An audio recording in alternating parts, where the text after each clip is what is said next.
Hola, soy Daniela. Gracias por acompañarme. María Amparo Dávila Robledo fue una escritora mexicana.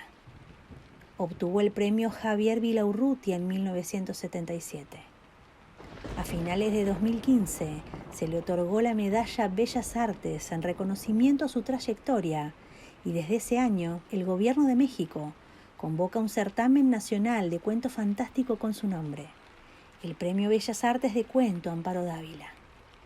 Fue la única sobreviviente entre sus hermanos, debido a que el mayor murió al nacer, el siguiente de meningitis y el último falleció durante su infancia. Aprendió a amar la lectura a muy temprana edad, pasando el tiempo en la biblioteca de su padre. Dávila es conocida por su uso de temas de locura, peligro y muerte, generalmente relacionados con una mujer como protagonista. Muchos de ellos parecen tener desórdenes mentales con tendencia a la violencia física. Este cuento narra la historia de una mujer que vive en un lejano pueblo, con su esposo, sus hijos, su sirvienta y el hijo de esta. Un día, su marido le comunica que un nuevo inquilino vivirá con ellos. Ella, como esposa abnegada, acepta la orden de su esposo, pero esta situación la llevará a la constante persecución de un ente misterioso y al borde de la locura. Hoy escucharemos El huésped, de Amparo Dávila.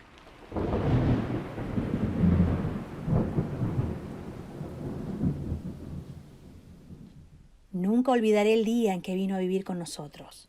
Mi marido lo trajo al regreso de un viaje. Llevábamos entonces cerca de 3 años de matrimonio. Teníamos 2 hijos y yo no era feliz. Representaba para mi marido algo así como un mueble, que se acostumbra uno a ver en determinado sitio, pero que no causa la menor impresión. Vivíamos en un pueblo pequeño, incomunicado y distante de la ciudad. Un pueblo casi muerto o a punto de desaparecer. No pude reprimir un grito de horror cuando lo vi por primera vez. Era lúgubre, siniestro. Con grandes ojos amarillentos, casi redondos y sin parpadeo, que parecían penetrar a través de las cosas y de las personas. Mi vida desdichada se convirtió en un infierno. La misma noche de su llegada, supliqué a mi marido que no me condenara a la tortura de su compañía. No podía resistirlo. Me inspiraba desconfianza y horror. «Es completamente inofensivo», dijo mi marido, mirándome con marcada indiferencia. «Te acostumbrarás a su compañía, y si no lo consigues...» No hubo manera de convencerlo de que se lo llevara. Se quedó en nuestra casa. No fui la única en sufrir con su presencia. Todos los de la casa, mis niños, la mujer que me ayudaba en los quehaceres, su hijito, sentíamos pavor de él. Solo mi marido gozaba teniéndolo allí. Desde el primer día, mi marido le asignó el cuarto de la esquina. Era una pieza grande, pero húmeda y oscura. Por esos inconvenientes yo nunca la ocupaba. Sin embargo, él pareció sentirse contento con la habitación. Como era bastante oscura, se acomodaba a sus necesidades. Dormía hasta el oscurecer y nunca supe a qué hora se acostaba. Perdí la poca paz de que gozaba en la casona. Durante el día, todo marchaba con aparente normalidad. Yo me levantaba siempre muy temprano, vestía a los niños que ya estaban despiertos, les daba el desayuno y los entretenía, mientras Guadalupe arreglaba la casa y salía a comprar el mandado. La casa era muy grande, con un jardín en el centro y los cuartos distribuidos a su alrededor. Entre las piezas y el jardín había corredores que protegían las habitaciones del rigor de las lluvias y del viento que eran frecuentes. Tener arreglada una casa tan grande y cuidado del jardín, mi diaria ocupación de la mañana, era tarea dura. Pero yo amaba mi jardín. Los corredores estaban cubiertos por enredaderas que floreaban casi todo el año. Recuerdo cuánto me gustaba, por las tardes, sentarme en uno de aquellos corredores a coser la ropa de los niños, entre el perfume de las madreselvas y de las bugambilias. En el jardín cultivaba crisantemos, pensamientos, violetas de los Alpes, begonias y heliotropos. Mientras yo regaba las plantas, los niños se entretenían buscando gusanos entre las hojas. A veces pasaban horas, callados y muy atentos, tratando de coger las gotas de agua que se escapaban de la vieja manguera. Yo no podía dejar de mirar, de vez en cuando, hacia el cuarto de la esquina. Aunque pasaba todo el día durmiendo, no podía confiarme. Hubo veces que cuando estaba preparando la comida, veía de pronto su sombra proyectándose sobre la estufa de leña. Lo sentía detrás de mí. Yo arrojaba al suelo lo que tenía entre las manos y salía de la cocina corriendo y gritando como una loca. Él volvía nuevamente a su cuarto, como si nada hubiese pasado. Creo que ignoraba por completo a Guadalupe. Nunca se acercaba a ella ni la perseguía.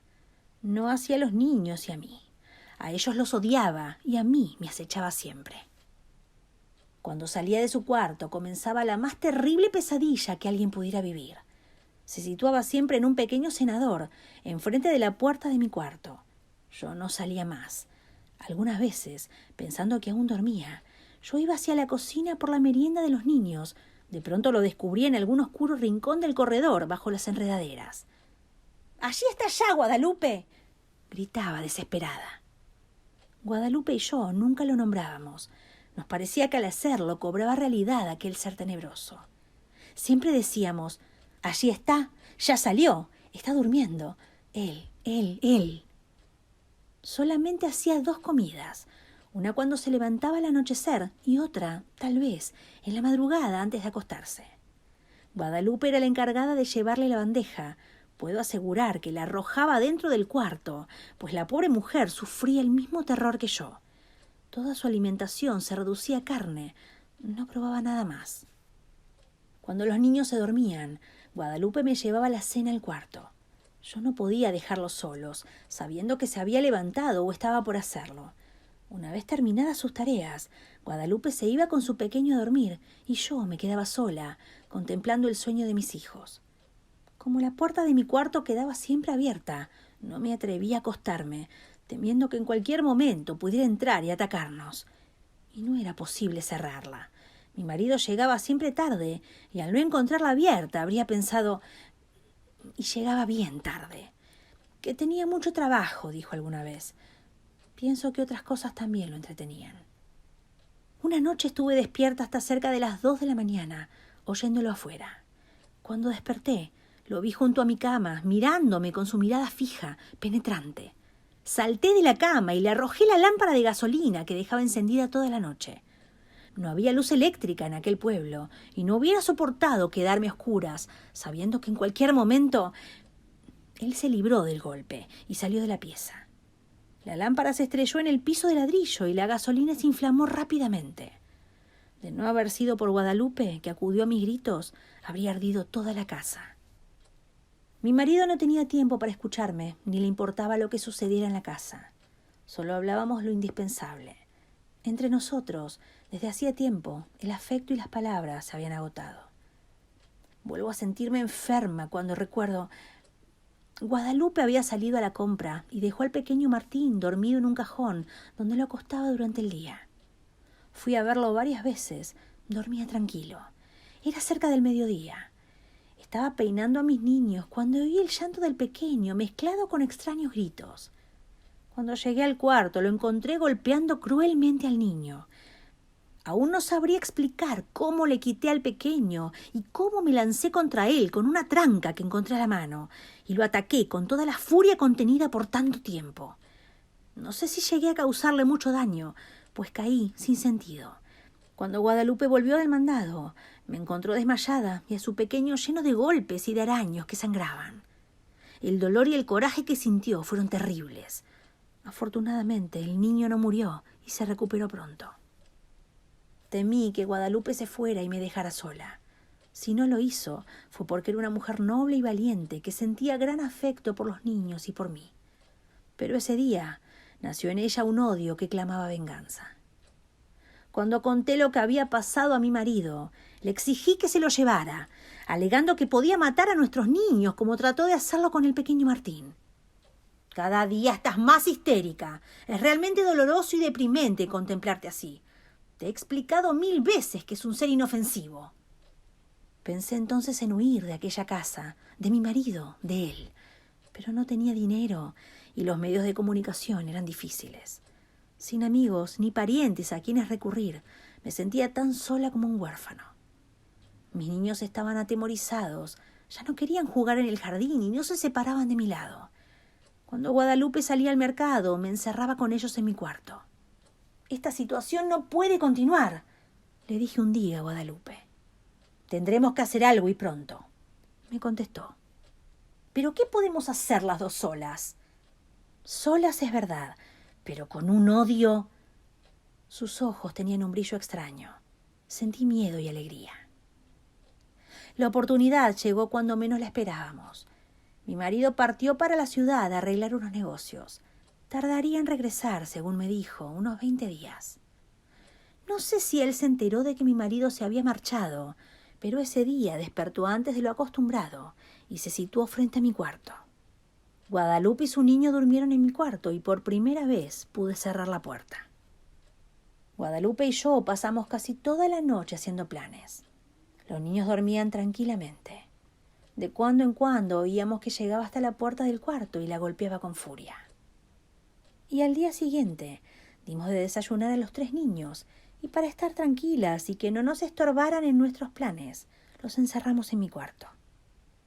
Guadalupe y yo teníamos muchas cosas por hacer y tanta prisa en realizarlas que no podíamos perder tiempo ni en comer.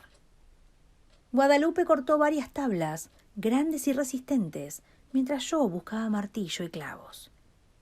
Cuando todo estuvo listo, llegamos sin hacer ruido hasta el cuarto de la esquina. Las hojas de la puerta estaban entornadas.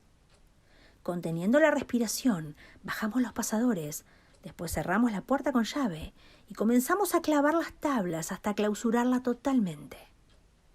Mientras trabajábamos, gruesas gotas de sudor nos corrían por la frente. No hizo entonces ruido. Parecía que estaba durmiendo profundamente. Cuando todo estuvo terminado, Guadalupe y yo nos abrazamos llorando. Los días que siguieron fueron espantosos. Vivió muchos días sin aire, sin luz, sin alimento. Al principio golpeaba la puerta, tirándose contra ella, gritaba desesperado, arañaba. Ni Guadalupe ni yo podíamos comer ni dormir. Eran terribles los gritos. A veces pensábamos que mi marido regresaría antes de que hubiera muerto. Si lo encontrara, sí. Su resistencia fue mucha. Creo que vivió cerca de 2 semanas.